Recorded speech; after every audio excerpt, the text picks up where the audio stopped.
Morning, dear students. Today we are going to start with another concept of interrogative sentences, that is chapter number 25 in your grammar textbook. In this chapter, I will be explaining what is the meaning of interrogative sentences, how to make an interrogative sentences, and also we will be learning about how to construct questions using the W words. Finally, we use question tags as well, which have both positive question tag as well as negative question tags. Okay, so after going through the video, if you do not understand any concept, you can ask me in the comment box and I will get back to you. But if you do understand, then I want you to try to do your textual exercise on your own. If you face any difficulty for the same, again you can write me in the comment box. So let's start with the concept of interrogative sentences. What is an interrogative sentence? An interrogative sentence is a sentence that asks a question and always end with the question mark. एक interrogative sentence वो होता है जो कि किसी से question पूछ रहा होता है और हमेशा उसका एंड एक क्वेश्चन मार्क के साथ में होता है. For example, what is your name?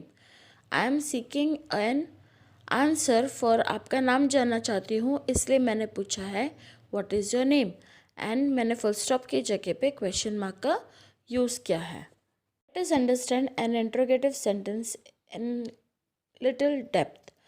An interrogative sentence is a type of sentence which usually asks a question or requests information and ends with a question mark. एक interrogative sentence वो sentence होता है जो generally या तो कोई question पूछ रहा होता है या तो कोई रिक्वेस्ट मांग रहा होता है टू फेच सम इंफॉर्मेशन, और ये हमेशा क्वेश्चन मार्क के साथ में एंड होता है.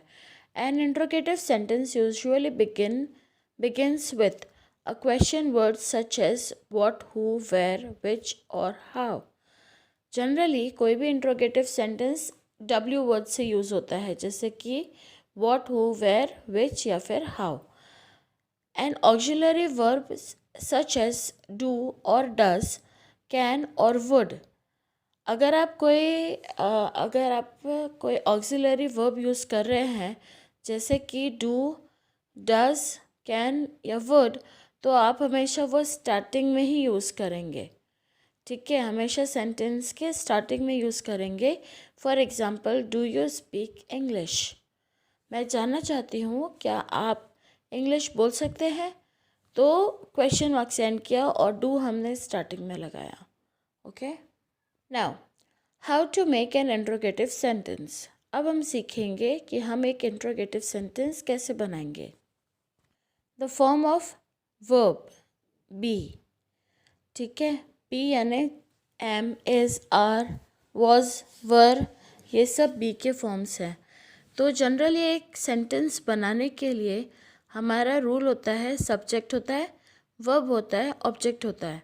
For example, I am a student, तो I am a student and हुआ है फुल स्टॉप से. When you are framing a question, am आ जाएगा स्टार्ट में और आई चला जाएगा एम की जगह. Am I a student and with a question mark, full stop बन जाएगा क्वेश्चन मार्क. ओके, सो हम एम को यूज़ करके एक क्वेश्चन बना रहे हैं using the same statement. Am first आ जाएगा, आई एम की जगह जाएगा, rest of the sentence will be the same except for we will convert full stop into a question mark. Formation of an interrogative sentence. Form an assertive sentence in the simple present tense.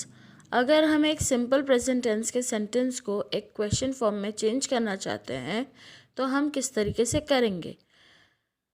If you are using do और does, तो उसमें form क्या बनेगा, पहले do और does आएगा, उसके बाद सब्जेक्ट आएगा, उसके बाद में प्रेजेंट फॉर्म ऑफ वर्ब आएगा.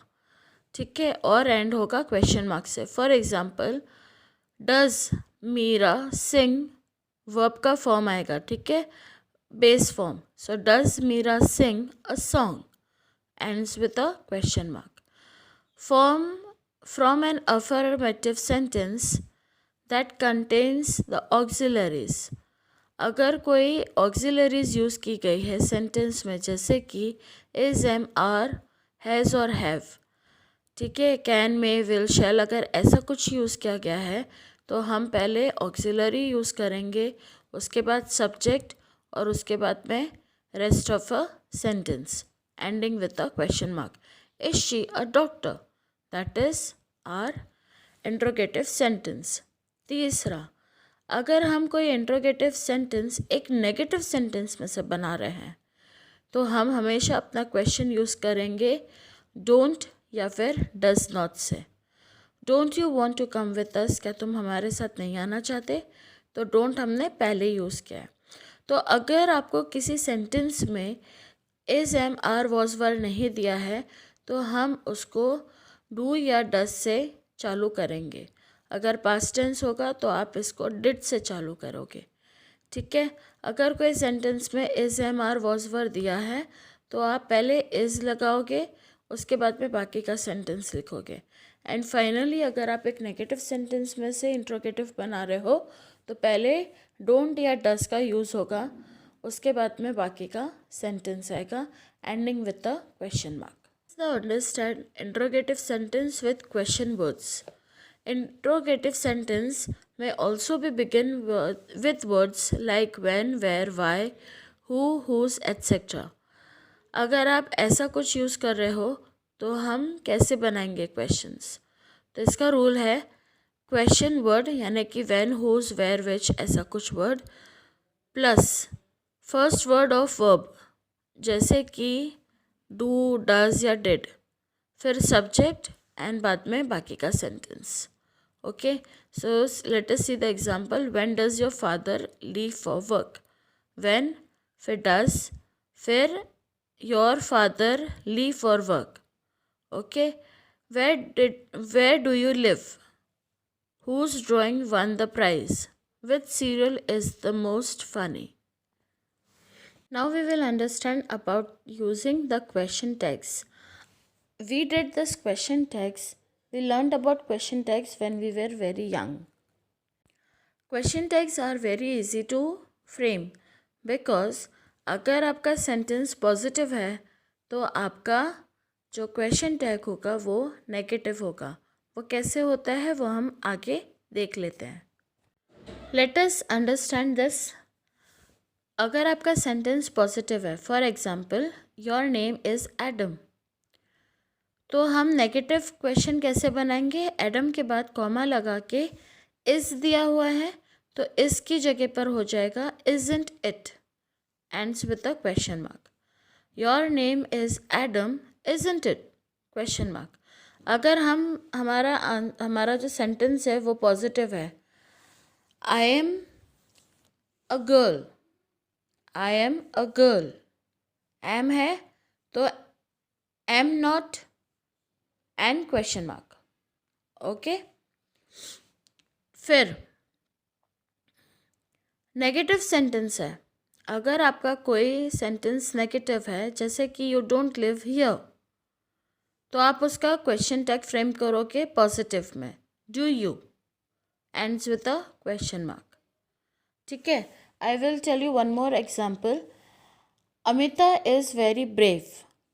ये हमारा कैसा है, पॉजिटिव सेंटेंस है. तो नेगेटिव बनाने के लिए हम क्या लिखेंगे, इज़न्ट इट. इज़न्ट इट नहीं आएगा because Amita we know it is a name of a girl, तो यहाँ पर आंसर आएगा इज़न्ट शी. ठीक है, Amita is very brave, comma isn't she ends with a question mark. Alright, let's practice what we have learned. I want all of you to do the exercises given in your textbook. Okay, and if you face any difficulty, please let me know so I can clear your doubts. If you still need some more concepts to be cleared, then again I want you to write in the comment box so that I can give you more practice and more concept clearance in interrogative sentence. With this, I end my chapter here. Thank you for watching the video. I hope आपको ये chapter समझ में आया होगा, इसकी exercises भी आपको समझ में आई होंगी. If you still face any doubt or if you still have any query, you can write in the comment box and I will get back to you. I want all of you to please subscribe the channel and hit the bell icon so you get a notification for the videos which are going to come in your mailbox, also in your YouTube. Thank you once again for watching my video.